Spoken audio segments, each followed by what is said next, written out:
Bonne arrivée à toutes et à tous, très heureux de vous retrouver encore une fois dans les cadres bien sûr de cette belle production dénommée Le Grand Débat. Et oui, c'est magazine bien sûr qui vous permet de débattre ensemble avec nous, de réagir au travers justement nos différents sujets par un SMS. Donc le numéro vous sera affiché tout à l'heure. Vous allez aussi nous écrire. Nous serons avec nos invités. On va parler aujourd'hui bien sûr de cette immoralité sur les réseaux sociaux, l'utilisation abusive en tout cas de réseaux sociaux. Aujourd'hui, nous les voyons dans de réseaux sociaux, il y a pas mal de problèmes, il y a des injures faciles aujourd'hui, il y a des gens qui détruisent donc la carrière des autres personnes, il y a aujourd'hui l'exposition bien sûr des vies privées de certaines personnes et il y a aussi des cultes d'apparence sur les réseaux sociaux. Alors nous allons en parler parce que aujourd'hui, de voir comment de personnes sur les réseaux sociaux se permettent exactement d'injurier ou de parler en mal bien sûr des autres ou détruire parfois la carrière bien sûr de quelqu'un. Quelles conséquences pour le futur? Et on va en parler, mais également nous allons discuter aussi à faire pardon bien sûr de donner ici envers le pasteur Marcelo. On va essayer un peu de parler par rapport à l'hypocrisie qui est actuellement dans l'église, ou certainement beaucoup de problèmes qui rongent l'église bien sûr corps du Christ ces derniers. Alors nous allons nous permettre exactement de s'informer. On va devoir justement lire quelques articles pour vous, question pour nous de vous mettre au parfum de l'actualité dans la sphère politique congolaise. Et tout de suite, nous allons lire quelques articles.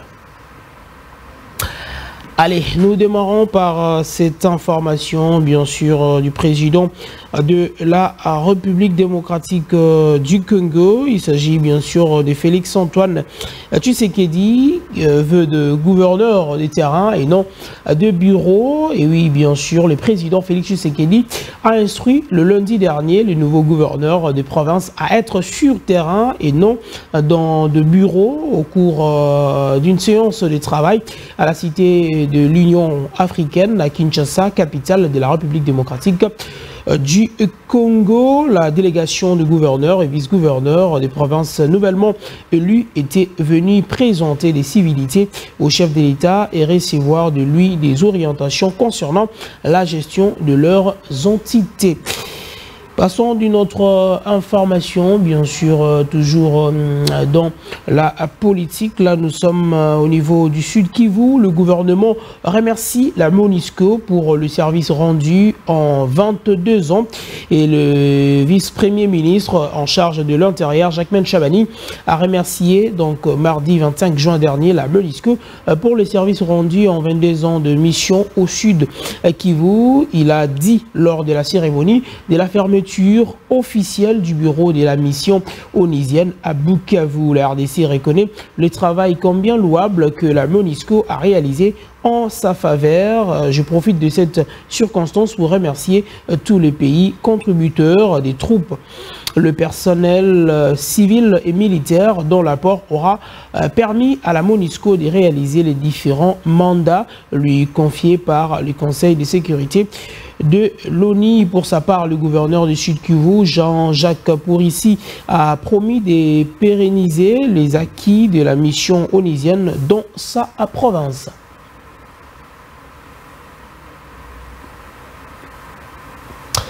Parlons maintenant de cette rencontre, bien sûr, de deux présidents de deux chambres, bien sûr, chambre basse et la chambre haute, Vital Kamerhe et Pascal Kinduelo. C'est échangé sur les activités parlementaires de deux chambres. Les présidents de la chambre basse du Parlement, Vital Kamerhe, s'est entretenu, c'était hier le mardi 25 juin au Palais du Peuple de Kinshasa avec le président du bureau d'âge du Sénat, Pascal Kinduelo. Les échanges ont tourné autour des activités parlementaires, la collaboration de deux chambres, mais aussi des attentes de la population vis-à-vis du législatif. Le Sénat se réunira, sauf changement, donc de dernière minute, ce mercredi 26 juin 2024 pour traiter les cas d'incompatibilité du mandat de certains sénateurs, de la présentation du rapport de la commission chargée de la rédaction du règlement intérieur de la Chambre haute du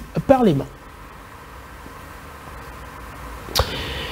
Nous parlons bien sûr du côté de l'opposition, donc nous voulons reconquérir les pouvoirs en RDC, mais de manière démocratique, dit Emmanuel Chadari, le secrétaire permanent du Parti du peuple pour la reconstruction et la démocratie, PPRD.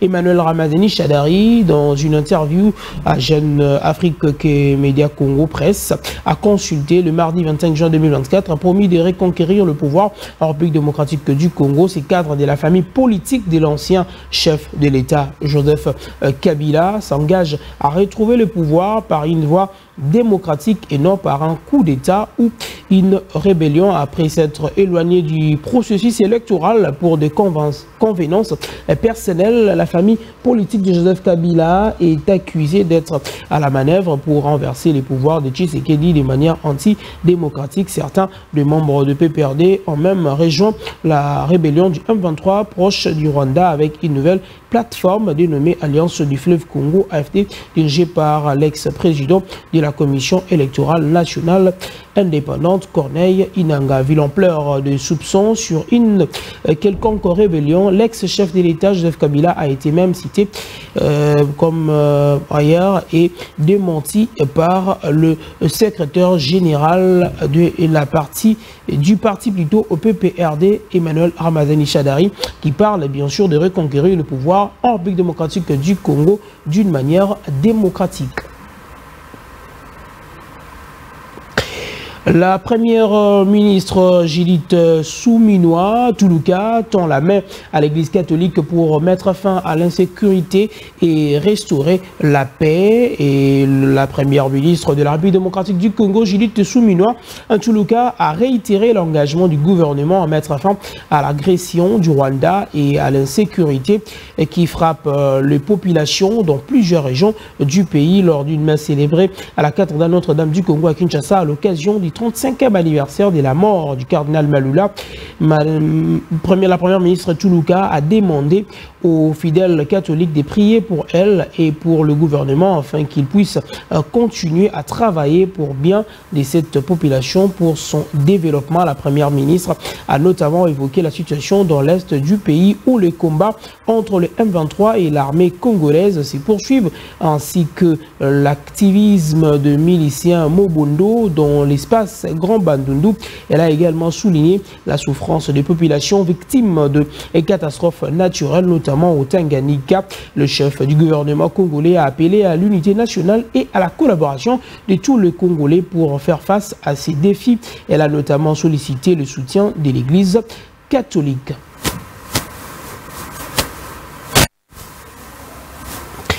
Affaire procès, bien sûr, de coup d'État manqué. Le tribunal rejette la demande d'annulation des procès-verbaux d'audition inclus dans les dossiers sollicités par le prévenu.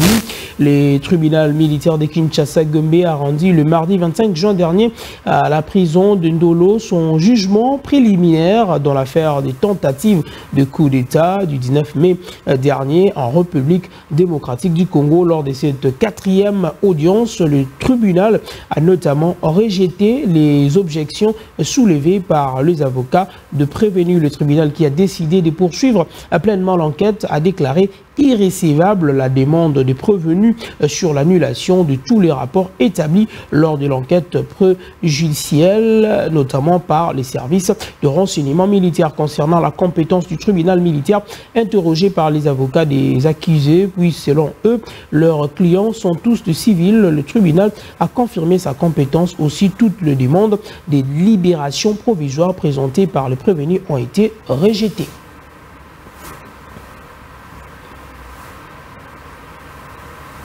Terminons par cette information sportive. CAF, Samuel Eto'o, auditionné par le jury disciplinaire pour trucage du match.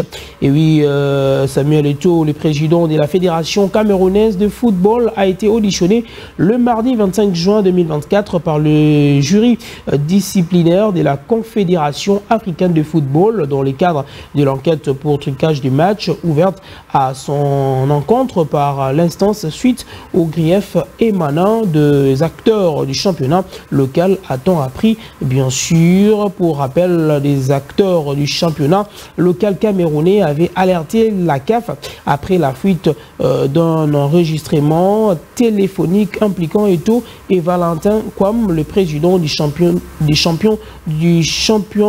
camerounais en titre Victoria FC. L'audio accablant met en scène les deux interlocuteurs en plein arrangement pour la montée du futur champion d'élite tout deuxième division camerounaise en élite 1.